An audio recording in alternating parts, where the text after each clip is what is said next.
Mr. Haridas? Yes, hello. Yeah, hello. It's a great pleasure for us to have you here. And we are looking forward for your presentation. Please, maybe you say a little bit more about your career and about this pretty new company, Testia, which belongs to the Airbus group. Yeah, That's but right. it's not so. We are not so familiar with the focus of this company. Maybe you have some internal information for us. Absolutely, absolutely. First of So, all, thank you so much, Professor Horshankov and the whole organizing team for inviting me, giving this opportunity to talk a little bit about who we are and what we do, especially from a structure health monitoring perspective for space structures. And like Professor Horshankov mentioned, my German understanding is getting better and better since I've been here for about a year in Deutschland now. But my speaking is not so great, so I will continue my conversation in English. So to give you a little background about myself, I am the focal point for structure health monitoring engineering at Testia. Testia is a Airbus company, as Professor mentioned previously, and I did my PhD previously from Nanyang Technological University in Singapore, focusing on non-destructive testing and structure health monitoring for aircraft engine components. Prior to that, I was also part of this program between NTU in Singapore and TU Munich. And I completed my master thesis at TU Munich at the Lehrstuhl für Leichtbau under Professor Bayer, as well focusing on structure health monitoring for BMV applications. Today, I'm here to talk about structure health monitoring for space applications, and I would also like to acknowledge my colleagues Stefan Neumann and Holger Speckmann, who have been also contributing to this presentation as that you would see today. Primarily, I would go ahead. Yes, I should have access now. Yes, primarily, I would go ahead to talk about structure health monitoring in two different sections in the next 20 minutes. The first section, I would talk a little about who we are as Testia, introduce you a little to the problem statement that we look at, define some standards that are then relevant for health monitoring of these structures, and then define some criteria by which we have based the study on. Essentially, the key idea for this study is it's derived from an evaluation study that we had performed previously, including benchmarking and some level of implementation to identify the key techniques that could be relevant for the space sector, along with several stakeholders from the space industry as well as aerospace industry. So Testia is an Airbus company. It's not so new. It has over 25 years of experience, mainly in the aerostructure inspection and NDT domains. Testia is present globally at different locations where Airbus is located. So you can see North America, Asia, Europe, and we are quite widespread to provide global services for different aspects. Some of the pillars of service that Testia provides include NDT training, so some level of engineering services, inspection services, material and structure testing, NDT equipments and tools, reference standards, consulting, as well as structure health monitoring. These are some pillars. In the interest of time, I don't wish to go to the details. However, if you have any questions or if you need more details about each of these pillars, feel free to contact me and I'll be happy to share more information. Coming directly into the problem statement, as you all know, the space sector is growing rapidly, and this is very much visible from the global perspective, also in Europe. We have the Ariane 6, which is capable of several missions. And one of the key elements of the Ariane 6 is the reignitable Vinci engines, which is something that you can see on the middle section of the launch vehicle, and the upper stage of this launch vehicle is powered and fueled by cryogenic liquid oxygen and hydrogen fuels, which means the structures that are then holding this fuel is also composite-based structures. That leads to a lot of constraints because you have several loading conditions because of the fuel itself, because of the environmental conditions of space, and also due to a lot of combinations of factors. The key problem statement that was defined along with a few stakeholders around us, as well as internally, we wanted to identify new materials, new opportunities for identifying or to monitor the lifetime of these critical structures so that we could understand how the structure behaves and then make an assessment of how the structure progresses over its given lifetime. And one of the potential solutions for such a problem was to look at structure health monitoring and different sensors and systems. Now, for those of you who are not very much aware of structure health monitoring, I wanted to give you a glimpse of what it really means in relation to a human body. So structure health monitoring is essentially continuous monitoring of a structure by means of several sensors which are integrated onto the particular structure. Essentially, you are imitating a human nervous system, the human nervous system with the nervous system itself, defining a lot of information exchange. The sensors itself are then exchanging information about the life of the structure. Yeah, that said, defining structure health monitoring, it is also important to define the standards that are then relevant for making assessments for different industries, be it for aviation, be it for automotive. For the space sector, structure health monitoring is relatively new, and there exists no standards that define what kind of a structure health monitoring system or sensor could be placed onto a structure that's going off to space. And there's no surrounding standards that define what are the restrictions or what are the boundaries. In our study, we have considered the SAE ARP 6461 standards, which is basically a standard that is used to govern fixed wing aircrafts. And these standards define structure health monitoring sensors, and they classify them into two different aspects, sensors for operation monitoring and sensors for damage monitoring. Operation monitoring essentially means monitoring the state of the structure, while damage monitoring means defining or detecting the damage, formation, and propagation of these damages. So we base our study, we base our classification of different sensors that we have considered on this study, on this standards as well. Now, going into the technology selection criteria, there are quite a lot of technology selection criteria that we had identified along with various key stakeholders. I would roughly glance through the whole thing in the interest of time. However, we can go into details if necessary. So essentially, we have classified into three key aspects, three key pillars, let's call it. The first pillar being system parameters. So here we have the rows of this table defining the parameter itself, the column defining a decision matrix score. A score 1 is given if the sensor or the sensor technology is able to meet the desired state for this given parameter, and the score 0 is given for if the sensor cannot meet this parameter. So for example, in the space sector, weight is a big issue.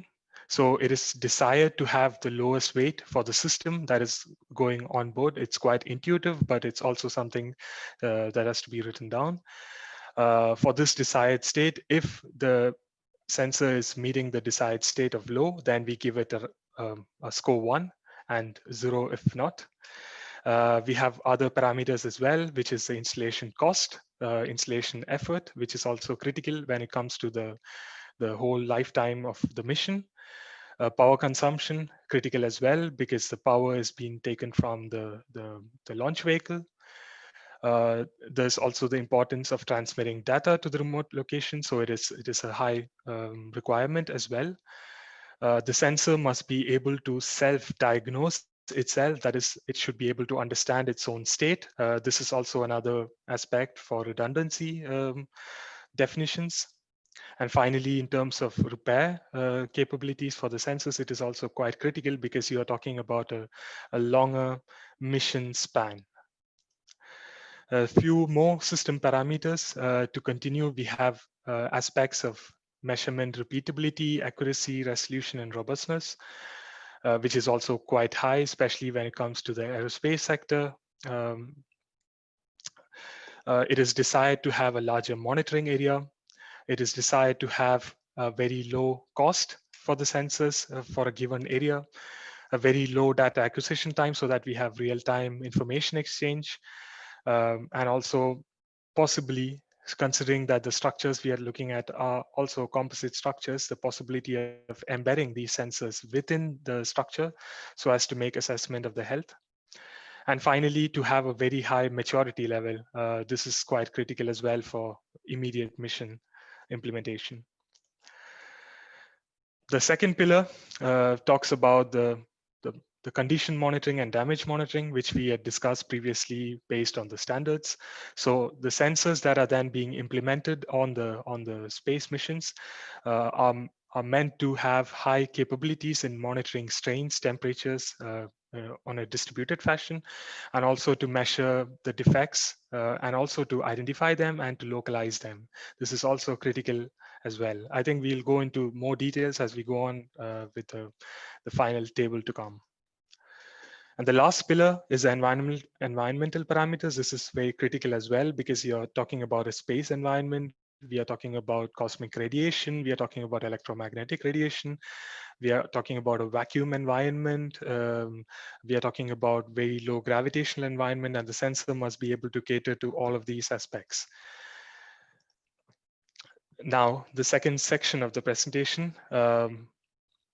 Here we look at different technologies. The idea for this section is to now look at different sensing capabilities that we have with Testia, that we have expertise in for the aviation industry, and try to match it with respect to the requirements that is necessitated by the space sector. So we talk about a few sensor technologies now. Just to give you a rough idea, I would go through a little bit fast on these sensing technologies, but basic idea for these sensors are there. We are looking at different technologies, starting with optical fiber sensors, the most common being fiber Bragg rating sensors. Essentially, these are very small sensors, hair thin, and these sensors can be mounted on or inside the composite. If it's a composite structure, it can be used to then monitor strains or temperatures. It can also be multiplexed, meaning you can have multiple sensors on one optical fiber. They are relatively small, they are passive, so it does not affect if you put the sensor within a fuel tank, for example. And it's also highly environment resistant, which is also one of the key aspects. And this technology is as well quite mature. That said, you have other techniques as well when it comes to fiber optic sensors, which is distributed fiber optic sensing. Different techniques, Rayleigh scattering, Raman scattering, and Brillouin scattering exist. These are different from fiber Bragg rating because here the entire fiber acts as a sensor. So you have information coming from every single point on the fiber optic sensor. That said, this sensing technology is not as mature as the FPG. However, they have also gained a lot of use cases in the recent years. The next sensing technology is conventional sensors, strain gauges, and thermocouples. It is important to mention them as well because of the additional restrictions they bring up with regards to wiring requirements. So we talk about strain gauges. Essentially, they are film sensors. You place these films on the structure of interest. And when you have a change in strain, there's a change in resistance, which is then used to measure the strains. And thermocouples as well have a similar principle. They measure the temperature based on the voltage that is changed on the structure. So these are conventional sensors that are primarily used for the aviation sector, which is then possibly could be adapted for a lot of use cases in the space sector. Then we talk about piezoelectric wafer active sensors. These are, let's say, having a several application now, especially for the space sector.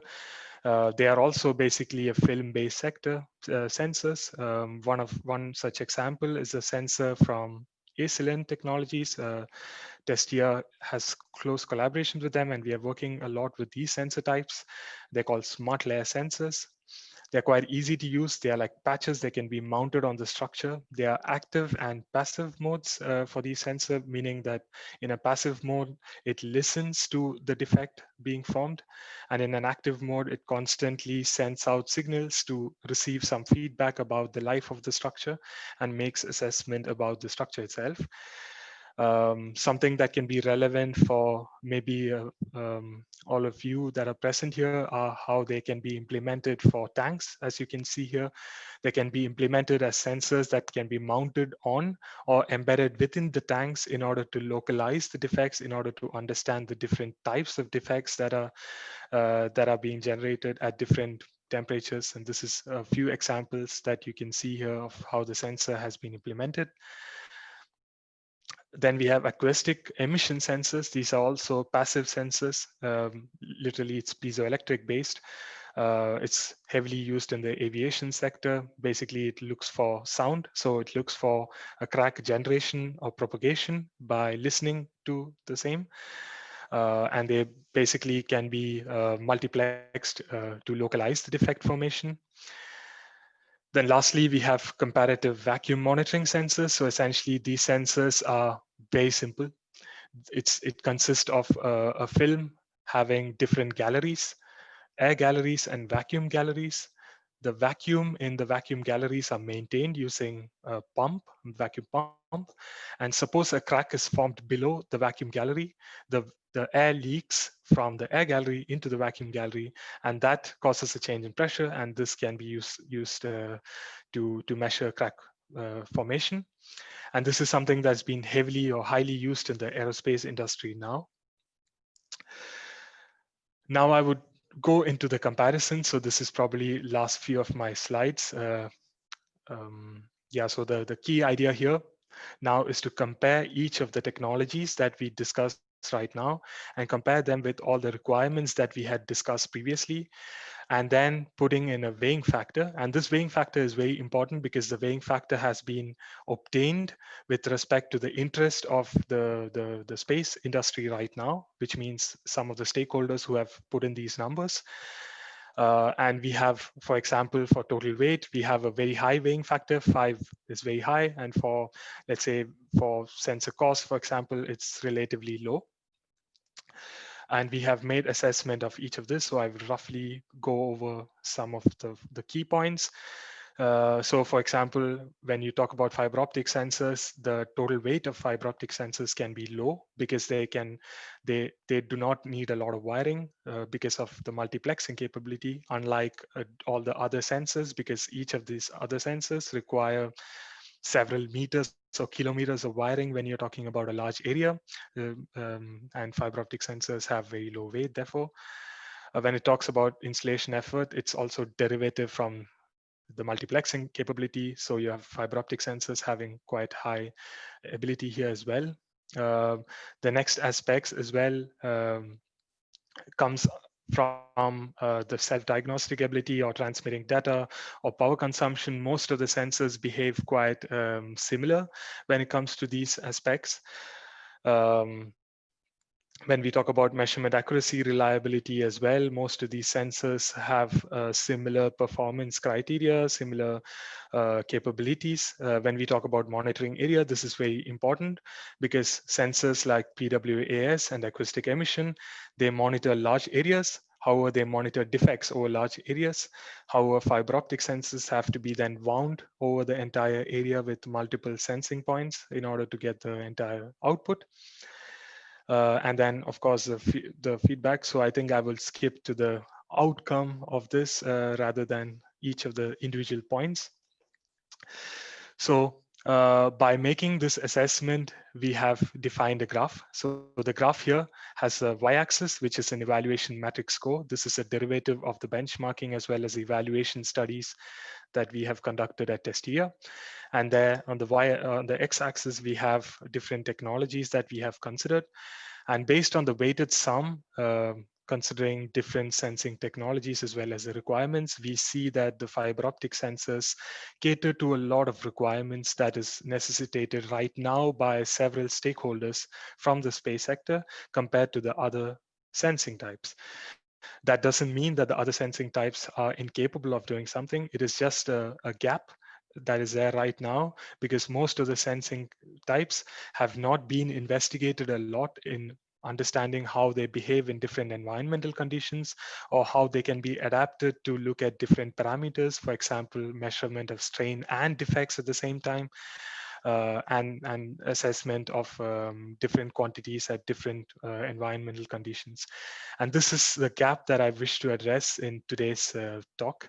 And this gap is quite a sufficient gap, and understanding this gap is very much important for the space application in the near future.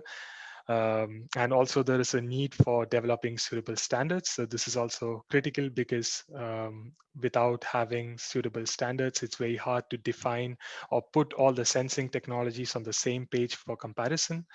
And this is, I also have to emphasize that these are only 5 sensors that we have shown here. However, we have made the study for over a large amount of sensors.